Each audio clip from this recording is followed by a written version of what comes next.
Assalamualaikum warahmatullahi wabarakatuh.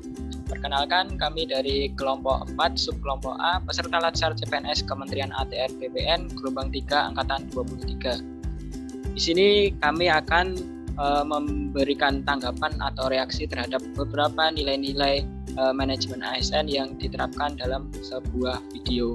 Berikut video yang pertama.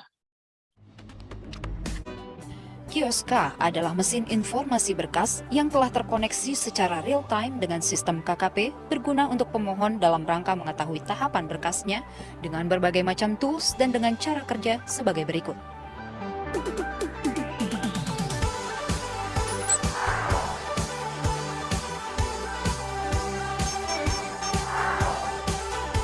Satu, memuat syarat dan ketentuan, biaya dan waktu penyelesaian di setiap jenis pelayanan.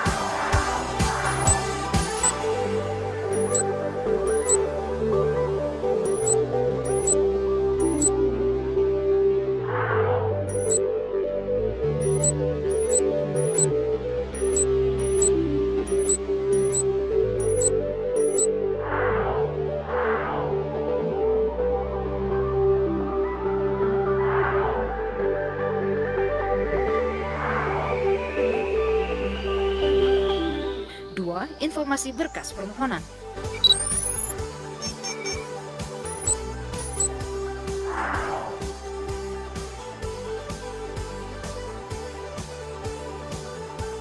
Tampilan informasi ini juga telah terkoneksi dengan KKP secara real-time sehingga pengguna layanan dapat melihat secara langsung posisi berkasnya saat ini.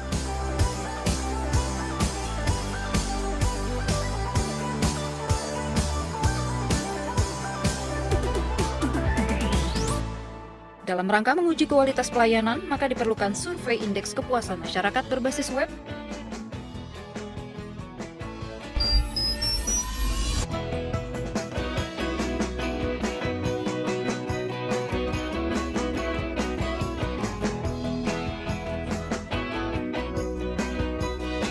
Untuk menjawab tantangan revolusi industri 4.0, Kantor Pertanahan Kota Administrasi Jakarta Utara memiliki Big Data Center yang berfungsi mengendalikan seluruh pelayanan digital, antara lain koneksi antara front office dengan ruang buku tanah. Hal ini dimaksudkan agar setiap pelayanan yang membutuhkan buku tanah, baik pelayanan online maupun pelayanan langsung di loket, maka pada setiap input pendaftaran akan langsung terkoneksi dengan ruang buku tanah, di mana petugas akan segera menyiapkan buku tanah sehingga dapat mempersingkat waktu pelayanan. Selain itu, Big Data Center juga menyelenggarakan aplikasi monitoring pekerjaan yang terkoneksi langsung kepada seluruh pelaksana, dari staf, kasubsi, kasih, sampai dengan kepala kantor. Hal ini bertujuan agar seluruh pelaksana mengetahui beban kerja secara real-time, berapa yang berpotensi jadi tunggakan, dan berapa yang sudah menjadi tunggakan. Sehingga setiap saat masing-masing mengetahui beban pekerjaannya, dengan tujuan akhir adalah melaksanakan pelayanan cepat tanpa tunggakan. Selain itu, Big Data Center juga mengendalikan SMS langsung ke pengguna layanan yang surat ukur dan SK pemberian haknya telah selesai. Sehingga tunggakan di loket penyerahan hasil layanan bisa diminimalisir. Salah satu wujud dari Smart Office Kantor Pertanahan Kota Administrasi Jakarta Utara adalah dengan selesainya e-Warkah, di mana seluruh warkah telah melalui proses digitalisasi dan telah diupload dalam sistem KKP, sehingga warkah sudah bisa dibuka melalui e-Warkah. Baik, setelah mencermati video yang pertama, dari teman-teman mungkin bisa memberikan tanggapan mengenai apa-apa saja penerapan manajemen ASN yang telah terkandung di dalam video tersebut. Mungkin dari Mas Iqbal ingin bisa memberikan tanggapan. Terima kasih Mas Afin. Dilihat dari video tadi, menurut saya bagus banget sih ini Kantor Pertanahan Jakarta Utara karena udah mengaplikasikan revolusi industri 4.0. Jadi bukan cuma pihak swasta doang yang mengikuti perkembangan teknologi, tapi pemerintah pun tidak kalah. Dengan digitalisasi tersebut memberikan kemudahan pelayanan kepada masyarakat. Tadi ada Kioska. Di Kioska kita bisa ngecek biaya persyaratan, estimasi waktu, penghasilan juga. Untuk berkas yang udah masuk juga kita bisa melihat informasi progres berkasnya secara real time. Jadi lebih transparan aja sih. Terus ada juga Big Data Center. Fokusku tadi ke layanan SMS-nya sih. Jadi pengguna layanan yang SU sama SK pemberian haknya selesai langsung di SMS sama kantornya. Bagus, jadi pengguna layanan nggak harus balik ke kantor cuma untuk ngecek udah selesai atau belum permohonannya. Dari video tersebut dapat kita lihat penerapan nilai manajemen ASN yaitu akuntabel, terbukaan, efektif, dan efisien. Kantor tersebut juga bagus penerapan smart ASN-nya dengan menggunakan program Kioska, Big Data Center, dan terakhir Iwarkah. Itu sih Mas tanggapan saya kembalikan ke Mas Afin. Mungkin dari Mbak Apriani bisa memberikan tanggapan mengenai video yang pertama. Silakan Mbak Apriani.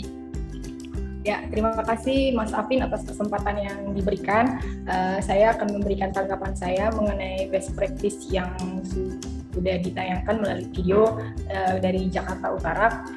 Terima kasih. Saya lihat video ini sangat mencerminkan manajemen ASN, di mana kan tujuan manajemen ASN itu untuk menciptakan ASN yang profesional, gitu kan. Jadi melihat segala kegiatan yang sudah berbaur digitalisasi yang sangat berhubungan dengan smart ASN, di mana ASN diharapkan mampu untuk beradaptasi karena perkembangan zaman yang begitu cepat, sehingga kita sebagai ASN harus mampu beradaptasi. Sebagaimana indikator daripada smart ASN dari video yang saya lihat itu sudah tercermin dari video Kantor Pertanahan Jakarta Utara, yaitu memiliki integritas, nasionalisme, profesionalisme, wawasan global, penguasaan IT dan bahasa asing tentunya, terus hospitality, networking yang terjalin di antara mereka untuk ini kita lihat kan bahwasannya front office dan back office-nya, ruang buku tanahnya sudah terhubung dengan baik gitu. Jadi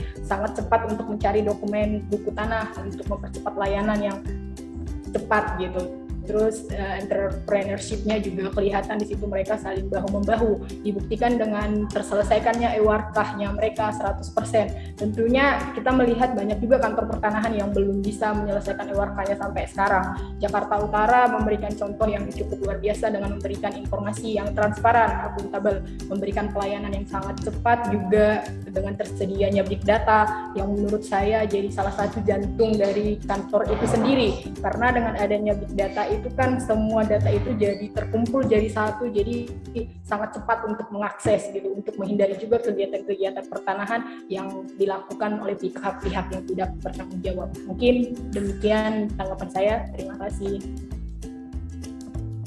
Baik, terima kasih Mbak Apriani atas tanggapannya.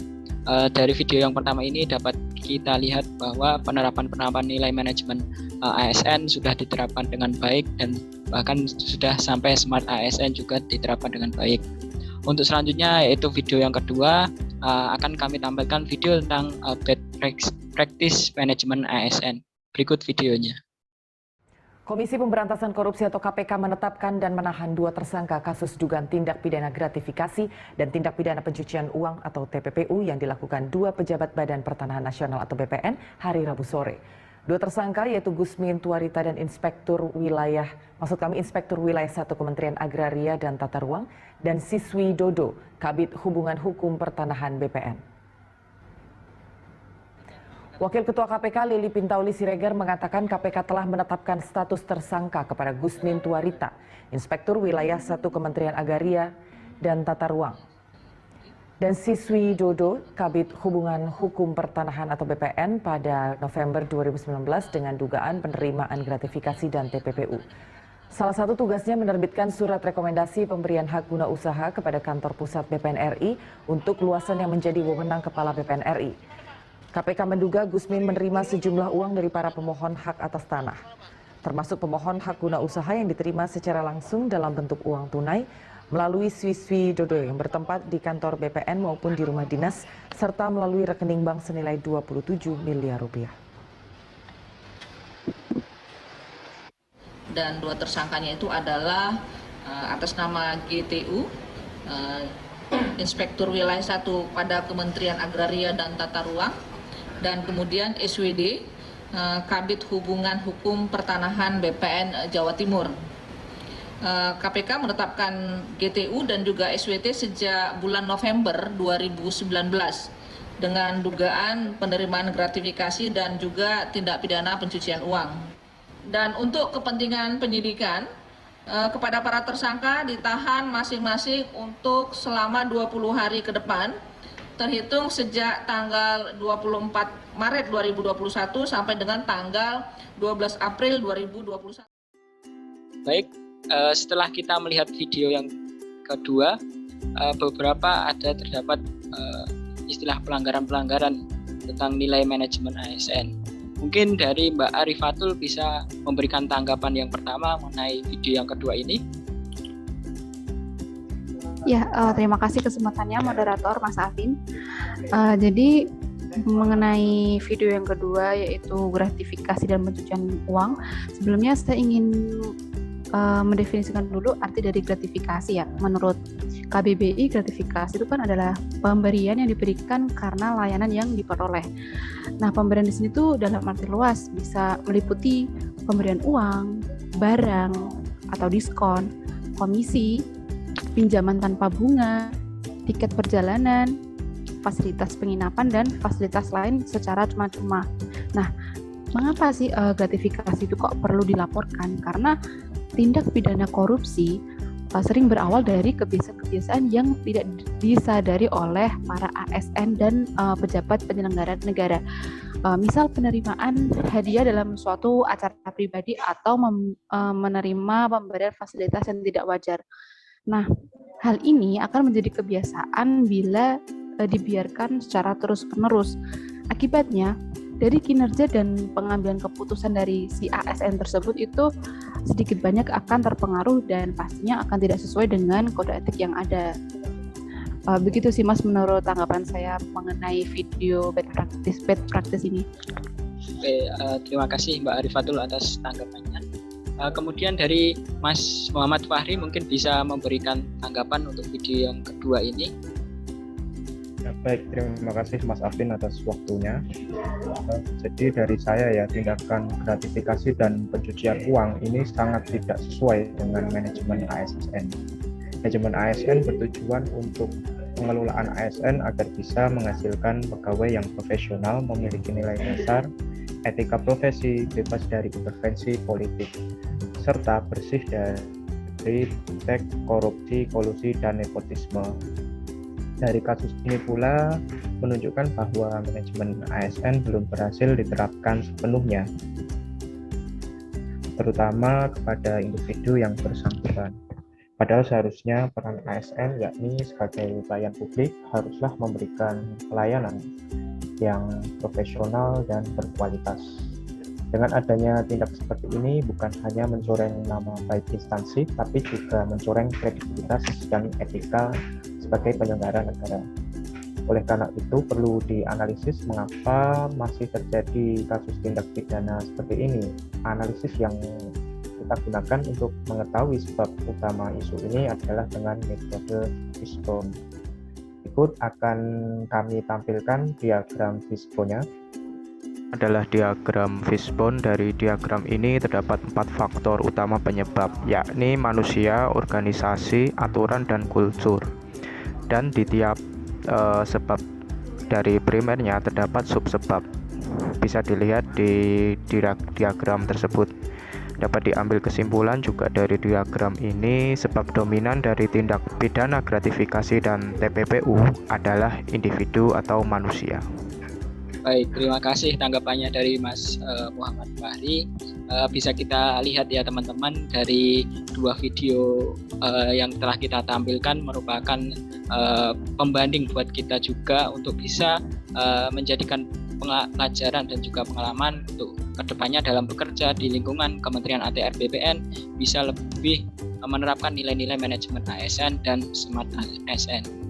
Demikianlah video reaksi dari kelompok kami. Atas perhatiannya, terima kasih. Wassalamualaikum warahmatullahi wabarakatuh. ATR BPN, layani profesional percaya.